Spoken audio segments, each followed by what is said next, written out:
Фармони Президенти Ҷумҳурии Тоҷикистон дар бораи аз вазифаи раиси Вилояти Мухтори Кӯҳистони Бадахшон озод намудани Файзов. Мутобиқи моддаи 69 Конститутсияи Ҷумҳурии Тоҷикистон фармон медиҳам. Файзов Ёдгор Доёрович аз вазифаи раиси Вилояти Мухтори Кӯҳистони Бадахшон озод карда шавад.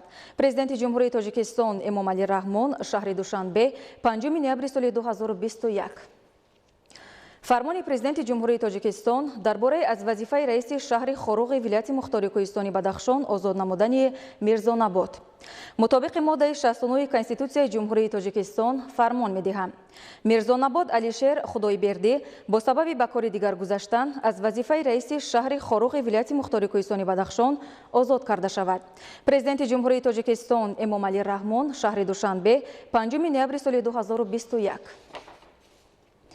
Қарори ҳукумати Ҷумҳурии Тоҷикистон аз 5 ноябри соли 2021 дар бораи аз вазифаи муовини якуми раиси кумитаи кор бо ҷавонон ва варзиши назди ҳукумати Ҷумҳурии Тоҷикистон озод намудани Назарзода.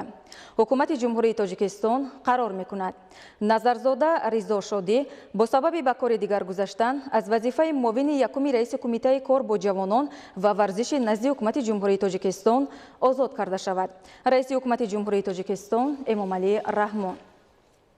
Фармони Президенти Ҷумҳурии Тоҷикистон дар бораи аз вазифаи раиси суди ноҳияи шаҳритӯзи Вилояти Хатлон озод намудани Зуҳуриён.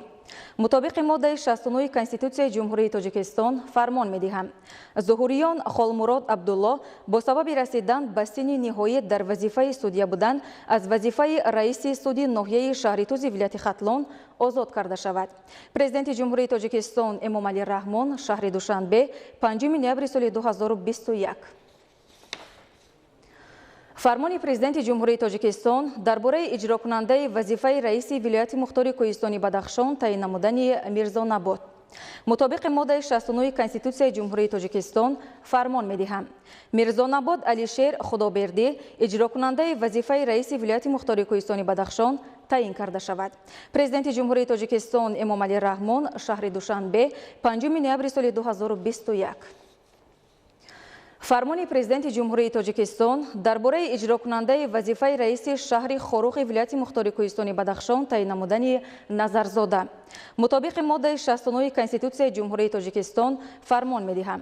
Назарзода Ризо Шодӣ иҷрокунандаи вазифаи раиси шаҳри Хоруғи Вилояти Мухтори Кӯҳистони Бадахшон таъин карда шавад. Президенти Ҷумҳурии Тоҷикистон Эмомалӣ Раҳмон шаҳри Душанбе 5 ноябри соли 2021. Қарори ҳукумати Ҷумҳурии Тоҷикистон аз 5 ноябри соли 2021 дар бораи директори муассисаи давлатии рушди соҳибкорӣ дар соҳаи кишоварзӣ таъин намудани Саттори.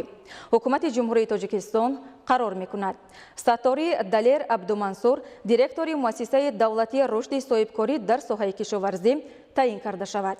раиси ҳукумати Ҷумҳурии Тоҷикистон Эмомалӣ Раҳмон.